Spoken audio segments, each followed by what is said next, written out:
नमस्कार, प्रभा साक्षी के खास कार्यक्रम समय चक्र में आप सभी का स्वागत है। मैं हूं आपके साथ अंकित सिंह और हमेशा की तरह इस कार्यक्रम में मौजूद हैं जाने माने ज्योतिष शास्त्री रोहिताश्वित त्रिवेदी जी। सर, आपका बहुत स्वागत है और सबसे पहला सवाल वही है कि आप कैसे हैं?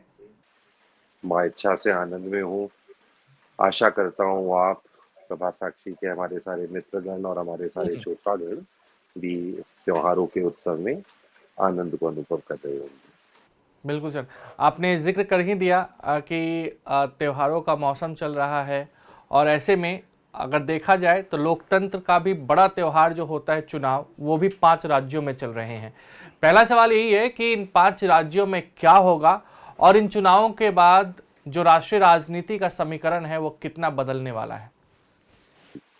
देखिए अंकित, ये जो विधानसभा चुनाव अभी चल रहे हम्म। हैं, इनके ऊपर पार्टियों को किस तरीके से राष्ट्रीय हित में उम्मीदवारों का चयन करना चाहिए और किस प्रकार की नीतियां बनानी चाहिए और उनको अपने घोषणा पत्र में देना चाहिए जिससे जनादेश मिल पाए, वो इस वर्ष के श्री विश्व विजय पंचांग में है। हमने अपने पिछले एपिसोड में भी थोड़ा सा, तब मैं पूरा डिस्कशन नहीं कर हम्म। पाया था, एनालिसिस भी नहीं किया था मैंने इसका, पर थोड़ा सा हमने विधानसभा चुनावों के ऊपर चर्चा करी थी। यदि हम आज की बात करें तो अभी चुनाव आयोग की, माननीय चुनाव आयोग की आचार संहिता भी लागू होगी। तो किसी भी प्रकार का अभी अगर हम चुनावी, देखिए जी, हम तो कॉन्फिडेंट रहते हैं अपनी प्रिडिक्शंस के हम्म। ऊपर। तो जिस तरह से एग्जिट पोल के ऊपर मनाही होती है, ज्योतिष भी एक तरह का एग्जिट पोल है। तो इसके ऊपर मैं अभी चुनाव आयोग और भारतीय डेमोक्रेसी की मर्यादा का मान रखते हुए टिप्पणी नहीं करना चाहूंगा। हम्म। लेकिन फिर भी सर, कुछ तो चुनावी जो राज्य हैं सबकी निगाहें हैं, कुछ तो आप अपने हवाले से बताएंगे ना? मेरी तो यही प्रार्थना है आप सभी से कि राष्ट्र हित में प्रचुर मात्रा में वोट दें और उस पार्टी को, उस नेता को वोट दें जिससे हमारा लॉन्ग टर्म राष्ट्र हित संरक्षित हो सके। छोटे मोटे माइनर ऑब्जेक्टिव्स के ऊपर अपना बहुमूल्य मत ना दें। लॉन्ग टर्म समाज के, लॉन्ग टर्म राष्ट्र के लॉन्ग टर्म हित के ऊपर ही वोट दें। चुनावी नतीजों पर किसी भी प्रकार की टिप्पणी करना ज्योतिषीय मत से भी मर्यादा का उल्लंघन होगा। खैर सर, आप अभी मतलब 2024 लोकसभा चुनाव को लेकर बहुत ज़्यादा कुछ बताने के मूड में नहीं है। हम तो वही कर रहे हैं जो एक नागरिक को करना चाहिए, अच्छे नागरिक को करना चाहिए। बिल्कुल।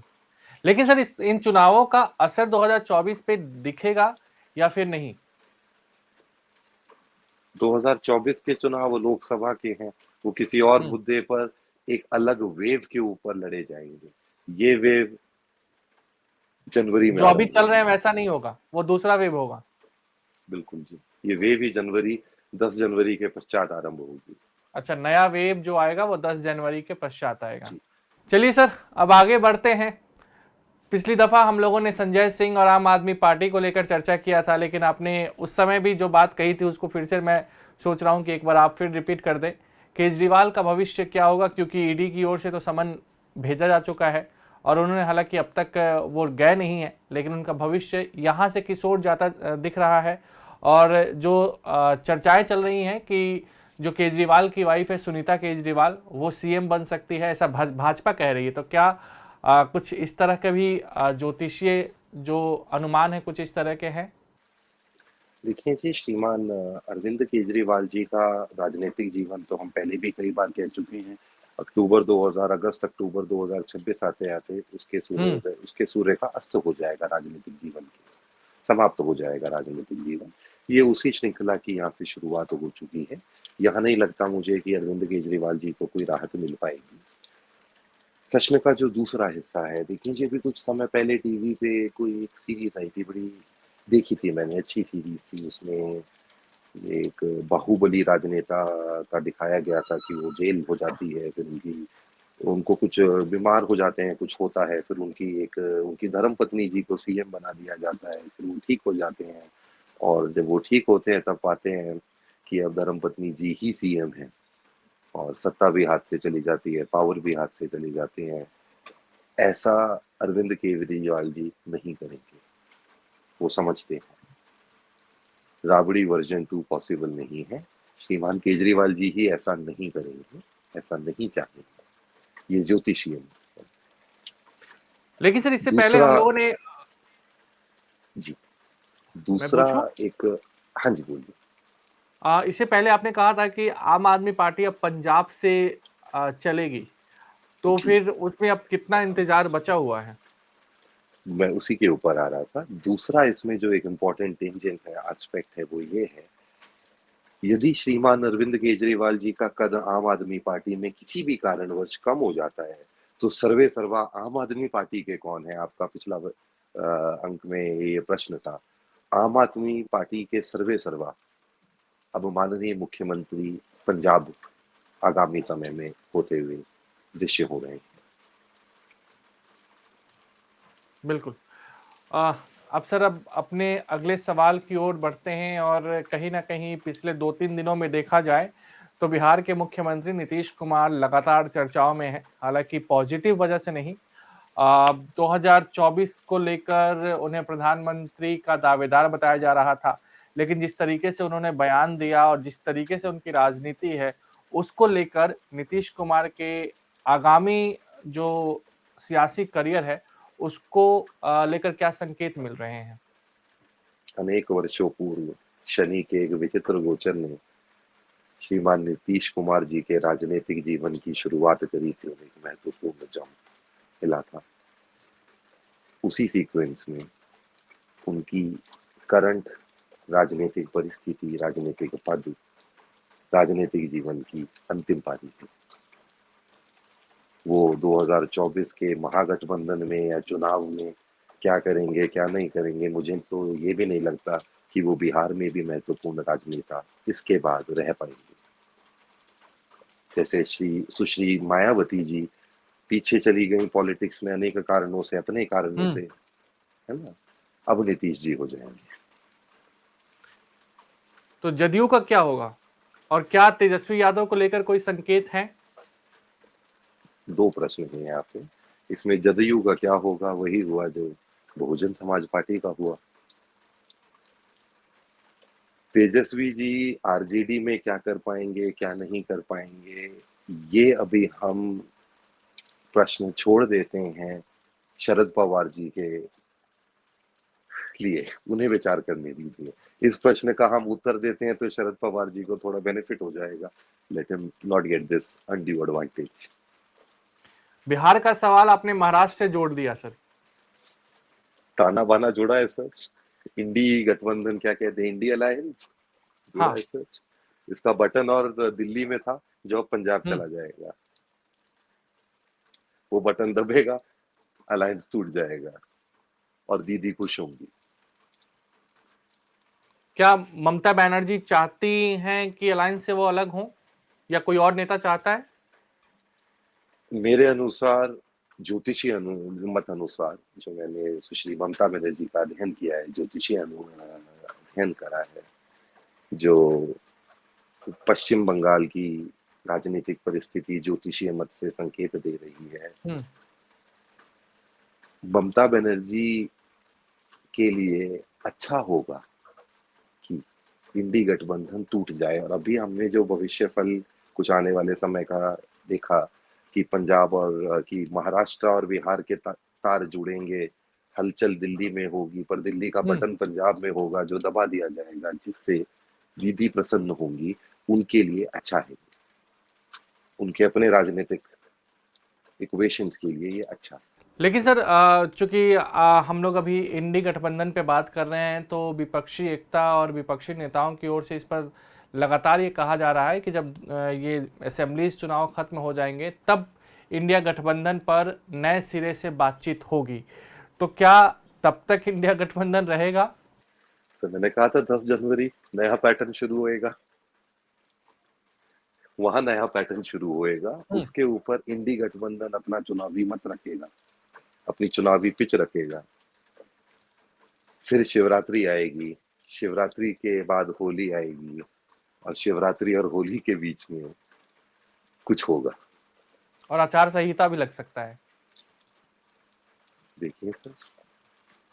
सर लेकिन एक और चीज़ है, हमने ममता बनर्जी का ज़िक्र कर लिया, हमने अखिलेश यादव नीतीश कुमार की बात कर ली, तेजस्वी की बात कर ली, लेकिन अखिलेश यादव जिस तरीके से पिछले दिनों हम क्योंकि हम लोग इंडिया गठबंधन की बात कर रहे हैं, तो अखिलेश यादव लगातार कांग्रेस को चुनौती दे रहे हैं, तो उनका राजनीतिक कद किस ओर जा रहा है? बढ़ता प्रतीत हो उत्तर प्रदेश में भी और राष्ट्रीय राजनीति में बढ़ता प्रतीत हो रहा है। हुँ। कानून व्यवस्था सर, क्योंकि त्योहारी मौसम है जी, और लगभग इसके बाद शादियाँ भी शुरू हो जाएँगी। तो ये थोड़ा भारत के किन राज्यों में कानून व्यवस्था की स्थिति कैसी रह सकती है? ये थोड़ा महत्वपूर्ण है अंकित जी। हुँ, देखिए, हम अपने हर एपिसोड में ही इसको टच करते हैं और हम बिल्कुल। कई बार डिस्कस कर चुके हैं कि जब तक ये geopolitical storm 2027 hmm, 2020 to 27 calm down नहीं होता, तब तक असामाजिक तत्व और जो नॉन स्टेट एक्टर्स हैं हमारे पड़ोस में इधर-उधर बैठे हुए और स्टेट एक्टर्स पड़ोस में इधर-उधर बैठे हुए, वो भारत में ऐसे सामाजिक उपद्रव या अशांति का वातावरण फैलाने का प्रयास करते ही रहेंगे। इस अवधि में कुछ ऐसे पॉकेट्स आएँगे जहाँ पर आतंकवादी घटनाओं का या समाज में किसी धर्म जाति विशेष के बीच में दंगे होना या ऐसा हिंसक वातावरण बनना ज़्यादा लाइकली होगा, उसकी प्रोबेबिलिटी हाई होगी, जहाँ पे हमें ज़्यादा सतर्क रहना है, आपसी भाईचारा बनाए रखना है और प्रशासन को सतर्कता रखनी है। ये तारीखें सुन लीजिए, we are approaching one such period. This is between 18th of November 18 नवंबर 2023 अभी से लेकर हुँ। 10 जनवरी 2024 तक। इस अवधि के अंदर आतंकवाद कृत हिंसक घटनाक्रम एवं जाति एवं धर्म के आधार पर हुई हिंसा के आसार ज़्यादा हैं। अगले सवाल की ओर बढ़ते हैं सर और दक्षिण भारत में भाजपा के लिए एक चेहरा काफ़ी सुर्खियों में है और वह है के अन्नामलाई। उनका राजनीतिक भविष्य क्या है? क्या वो दक्षिण भारत में भाजपा को मजबूत कर पाएँगे, खास करके तमिलनाडु में? अंकित जी, ये बड़ा अच्छा आपने प्रश्न पूछा। अभी कोइंसिडेंस ही है, कुछ समय पहले, 2-3 हफ्ते पहले, ये बड़े अच्छे मित्र हैं वो और मैं कई बार साक्षात करते हैं। अभी 2-3 हफ्ते पहले ही उन्होंने मेरे से हमारी कुछ ऐसी ही साक्षात हो रहा था ज्योतिष पर, राजनीति पर, तो उन्होंने यही प्रश्न पूछा कि ज्योतिषीय मत क्या है श्रीमान अन्नामलाई जी का। तो हुँ, मैंने अभी 2-3 सप्ताह पूर्व ही इनके ऊपर थोड़ा रिसर्च करना शुरू करा है, इनके जन्म विवरण के ऊपर लग्नाधार करना, इनके जीवन की यात्रा को स्टडी करना, इनके बिहेवियर को स्टडी करना। तो ये पुलिस अकेडमी से आए हैं, पुलिस अकेडमी इन्होंने कब जॉइन करी, कब छोड़ी, कब राजनीति में आए, ये मैंने स्टडी करना अभी आरंभ ही किया है। इनके जन्म समय पे कोई स्पष्टता मुझे अभी नहीं मिल पाई है। तो इसमें हमारे श्रोतागण, मित्रगण अगर किसी के पास इनके अन्नामलाई जी के जन्म विवरण पर कोई जानकारी हो तो वो पत्र व्यवहार, ईमेल द्वारा हमें संपर्क कर सकते हैं। श्रीमान अन्नामलाई जी यदि हमें सुन पाएँ, उनके पास ये मैसेज को पहुँचे तो श्रीमान जी humble request to you if you may please share your birth details via let's say email. It would help us in astrological research on various domains. तो हम कर पाएँगे। अगर हम भाजपा का तमिलनाडु में देखें तो अभी सत्ता सुख तो नहीं है। निकट भविष्य में सत्ता सुख नहीं है। और दक्षिण भारत के किसी राज्य में? दिक्कत तो तेलंगाना में भी चुनाव हो रहे हैं। लोकसभा के अंदर आगामी लोकसभा के अंदर भाजपा की कोई बढ़ती हुई विशेष मत प्रतिशत के अंदर बढ़ोतरी नहीं दिख रही। हुँ, मैं लोकसभा की बात कर रहा हूँ। बिल्कुल। चलिए, ठीक है, आप मैं तो एक और हिमा चीज़ यहाँ बोल देता हूँ, 10 बिल्कुल। जनवरी 2024 से 24 अप्रैल 2024 के बीच में चुनावी पिच बदल जाएगी। अभी आप अलग-अलग पार्टियों को अलग-अलग तरीके से गेम प्लान बनाते हुए देखोगे, वहाँ सर सबका बिगड़ जाएगा। आपने अब तक जितनी भी हमारी चर्चा हुई इसमें 10 जनवरी का ज़िक्र कई बार कर दिया। आखिर 10 जनवरी का राज क्या है? आज बता ही दीजिए ना। 10 जनवरी के ऊपर तो कोई राज नहीं है जी, वो तो ग्रेगोरियन कैलेंडर है। पर उस दिन कुछ एस्ट्रोनॉमिकल परिस्थितियां एक और बार करवट बदलना शुरू करेंगी। इसमें 10 जनवरी ग्रेगोरियन डेट का नहीं, पर हाँ, हुँ। उस दिन की ग्रह परिस्थिति का एक गोचर का विशेष महत्व है। आगे बढ़ते हैं और एक ओर हम दिल्ली में बैठे हैं जहां पर प्रदूषण का खतरा अपने चरम पर है। दूसरी ओर सर आप हिमाचल में हैं जहां प्राकृतिक खतरा हुआ था और राज्य इससे उबरने की कोशिश कर रहा है, तो आगामी जो महीना है वहाँ इन दोनों का कितना खतरा मौजूद रहने वाला है? देखिए अंकित जी, ये भी एक वैसे तो देखा जाए ऐसा प्रश्न है जो हम लगभग अपने हर अंक में डिस्कस करते हैं। हम्म। देखिए प्राकृतिक आपदाएं और जैसे हम क्लाइमेट चेंज कहते हैं, मौसम का बदला रुख, जनवरी फरवरी बरसती रही, बारिश होती रही, वर्षा ऋतु ही व्यापक हो गई, शरद ऋतु थोड़ा स्क्वीज हो गई, वसंत ऋतु के आगमन में थोड़ा 2-3 हफ्ते ऊपर नीचे हो जाएगा। अभी हमने मॉनसून्स में पूरे उत्तर भारत में एक अजीबोगरीब सा व्यवहार देखा, जिसे वेदर साइंटिस्ट अल नीनो भी कह रहे हैं, जैसे कि El Nino phenomena has hmm. been triggered this year. My astrological, let's say, how to call it, fear is that the same pattern of weather anomalies which we are experiencing, particularly from last 1.5 years, पिछले 1.5 वर्षों से विश्व भर में जो जलवायु परिवर्तन के संकेत और अनोमलीज दिखी हैं, यह शायद अगले 7 वर्ष तक चलता रहे। This is a fair. सो प्रकृति के अनुकूल अब हमें नतमस्तक होना पड़ेगा, नहीं तो प्रकृति अब हमें नतमस्तक करा देगी। जलवायु परिवर्तन में कोई भी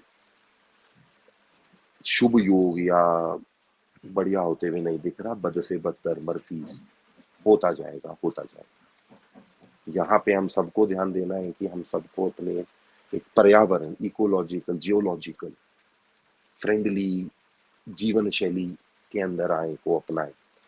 जैसे कि आपने, हम सब जानते हैं कि अभी दीपावली आ रही है, आज धनतेरस है। हम्म।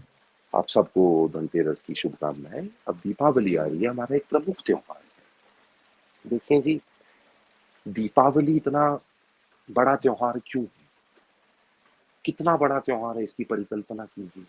यह वह दिन है, दीपावली के दिन माँ लक्ष्मी जयंती और फिर माँ कालिका जयंती अर्धरात्रि को होती है। ये इतना बड़ा दिन है कि इस दिन श्री राम ने सियासत में वनवास के बाद, युद्ध के बाद अपनी छावनी अयोध्या में वापस आने के लिए इस दिन को चुना। इतना बड़ा मुहूर्त है कि सिया राम ने भी इस दिन को वापस आने के लिए चुना। भगवान महावीर ने इस दिन महाप्रयाण करने के लिए इस दिन को चुना। फिर क्या हुआ जी, धीरे धीरे जैसे जैसे मीडिया आता गया, फिर कहा गया कि दीपावली महालक्ष्मी पूजन और कालिका पूजन थोड़ी, ये तो परिवार का त्योहार है, मिलने का, फैमिली गैदरिंग है, अच्छी बात है। फिर कहा गया कि फैमिली गैदरिंग ही नहीं, ये गिफ्टिंग, त्योहार देने का त्योहार। हाँ, गिफ्ट दो जी, दिवाली है तो गिफ्ट देना बनता है। फिर कहा कि चॉकलेट भी देना बनता है। फिर कभी कहा कि इस दिन अच्छे कपड़े खरीदना बनता है। फिर ऐसा ऐसा देखा गया कि आजकल तो लोग दीपावली पे बिरयानी और गैम्बलिंग भी करते हैं दीपावली के लिए। दीपावली भगवती महालक्ष्मी की जयंती और भगवती आद्य महाकाली की जयंती है। दीपावली के दिन हमें उपवास करना चाहिए। हमें शाम होते ही भगवती महालक्ष्मी की अपने परिवार के साथ, अपने घर के बुजुर्गों के साथ पूजा अर्चना करनी चाहिए। उसके बाद दिए प्रज्वलित करने चाहिए। फिर आतिशबाजी का भी विधान आता है। उसे जैसे जैसे जिस प्रकार आपकी लोकल गवर्नमेंट अनुमति देती है, उस प्रकार से करना चाहिए।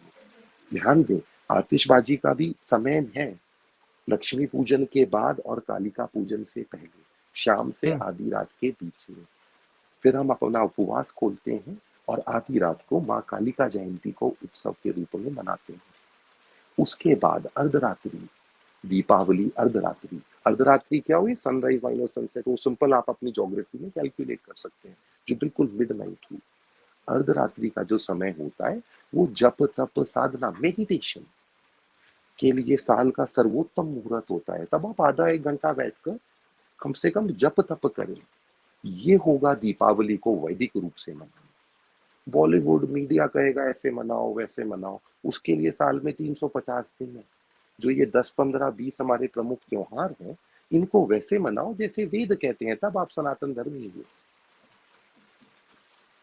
जी, ये मेरा एक ओपिनियन है। बिल्कुल।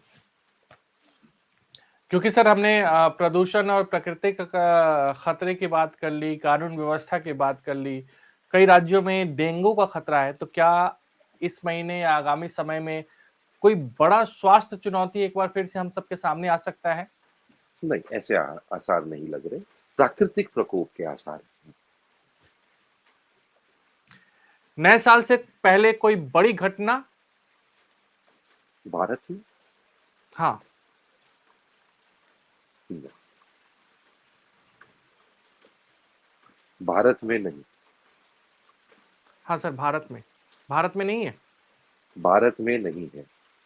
बिल्कुल, अच्छी बात है देश के लिए। अब बॉर्डर के उस हम पार हो सकती है। अब हम अंतर्राष्ट्रीय मामलों की ओर बढ़ते हैं और पहला सवाल हमेशा की तरह भारत चीन संबंध, और इसमें दो क्वेश्चन और भी हैं कि चीन और अन्य देशों के संबंध कैसे रहेंगे और क्या चीन और अमेरिका लगातार आमने सामने बने रहेंगे?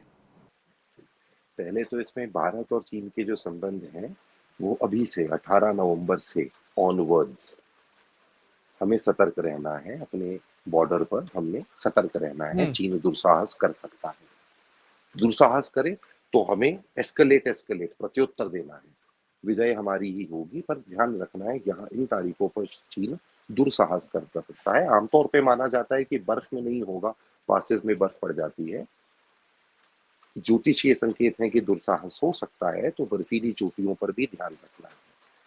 चीन के संबंध अमेरिका से बिगड़ते ही जाएंगे। इन्हीं सर्दियों में 23-24 की सर्दियों में सागर में, किसी सागर में, मैं सागर के नाम पे टिप्पणी नहीं कर रहा, किसी सागर में सैन्य टकराव भी हो सकता है। महाशक्तियां टकरा सकती हैं। चीन के संबंध रूस से अब खटास में पड़ना आरंभ हो जाएंगे। हम इजराइल और हमास के बीच में जो युद्ध चल रहा है, यह युद्ध आने वाले समय में भी चलता रहेगा, लंबा चलेगा। इसमें विजयश्री इजराइल को प्राप्त हो जाएगी। लेकिन इस क्या ये युद्ध विश्व के युद्ध का रूप लेगा? जी ले लेगा। यही विश्व युद्ध कहलाएगा।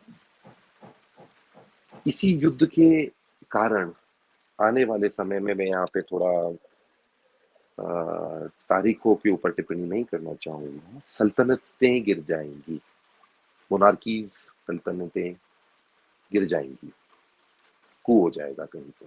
अब पाकिस्तान की ओर बढ़ते हैं। पड़ोसी देश है सर, लेकिन सुर्खियों में रहता है किसी न किसी वजह से। लेकिन पाकिस्तान में चुनाव होने हैं, क्या नवाज शरीफ की वापसी दिखती है वहाँ पे? और पाकिस्तान की स्थिति तब तक कैसी रहने वाली है? निष्पक्ष चुनाव अथवा चुनाव भी होना लगभग असंभव है। अब सर अपने पड़ोसी देश पाकिस्तान की ओर बढ़ते हैं और पाकिस्तान से संबंधित ही हमारा सवाल है कि वहाँ चुनाव होने वाले हैं, उसमें क्या होगा और क्या नवाज शरीफ की वापसी होगी? देखिए जी, चुनाव हो पाए ऐसा मुझे तो लग नहीं रहा। दूसरी बात, अभी हम कुछ समय पहले देखें तो मियान वाली एयरबेस पे कुछ अननोन मैन ने अटैक किया, इनके एयरक्राफ्ट उड़ा दी। हर रोज, लगभग रोज ही आ रही है समाचार की इनके किसी मिलिट्री कॉन्वॉय पे, किसी आर्मी कॉन्वॉय पे हमले हो रहे हैं तालिबान के, बलूच लड़ाकों के। Ankit ji, we are days slash weeks slash months away from the disaster when a radical outfit would get hold of Pakistan's nuclear arsenal. If that happens, मानव जाति रक्त स्नान करेगी। उसकी एक समय सीमा है। ऐसी घटना, दुर्घटना ना हो पाए, इसलिए किसी को कोई कर्म करना है, वह कर्म कब करना है उसकी भी कोई समय सीमा है। हम आशा करते हैं वो कर्म कर दिया जाएगा। अब सर क्योंकि इजराइल और हमास के बीच जंग लगातार जारी है, लेकिन यूक्रेन का युद्ध वो ख़त्म हो चुका है और यूएसए और यूरोप दोनों का ध्यान कहीं ना कहीं डाइवर्ट होने के कगार पे है। देखिए जी, यूक्रेन में काफी बड़ी जनसंख्या विस्थापित हुई है यूरोप की तरफ। अब धीरे धीरे उन्हें यूरोप के कुछ राष्ट्र असाइलम देंगे, अपने अपने शहरों में बसाएंगे। जब ये काम पूरा हो जाएगा उसके बाद युद्ध रुकेगा। जब तक ये काम पूरा नहीं हो जाता तब तक युद्ध चलता रहेगा। आने वाली जनरेशन, यूरोप की आने वाली जनरेशन श्रीमान व्लादिमीर पुतिन को धन्यवाद देंगी कि उन्होंने यूरोप के डेमोग्राफिक समीकरण बदल दिए। बिल्कुल। सर, बांग्लादेश चुनाव को लेकर क्या है आपका आकलन, और शेख चिंता, हसीना क्या वापसी करेंगी? बांग्लादेश में चिंता है। भारत सरकार को भी सतर्क रहना चाहिए। बांग्लादेश में हालात बद से बदतर हो सकते हैं। श्रीलंका जैसी परिस्थिति उत्पन्न हो सकती है, क्योंकि हमारे बॉर्डर भी पोरस हैं। भारत सरकार को सतर्क रहना चाहिए। स्थिति अच्छी नहीं है, संकेत अच्छे नहीं है। तो ये था हमारा खास कार्यक्रम समय चक्र। हमारे साथ रोहितास त्रिवेदी जी जुड़े थे। सर, आपका बहुत बहुत शुक्रिया। अगर आप भी लेना चाहते हैं देश दुनिया की तमाम जानकारी तो आज ही सब्सक्राइब करें हमारे चैनल को। साथ ही नीचे दिए बेल आइकन को जरूर दबाएं ताकि हर अपडेट आप तक पहुंच सके।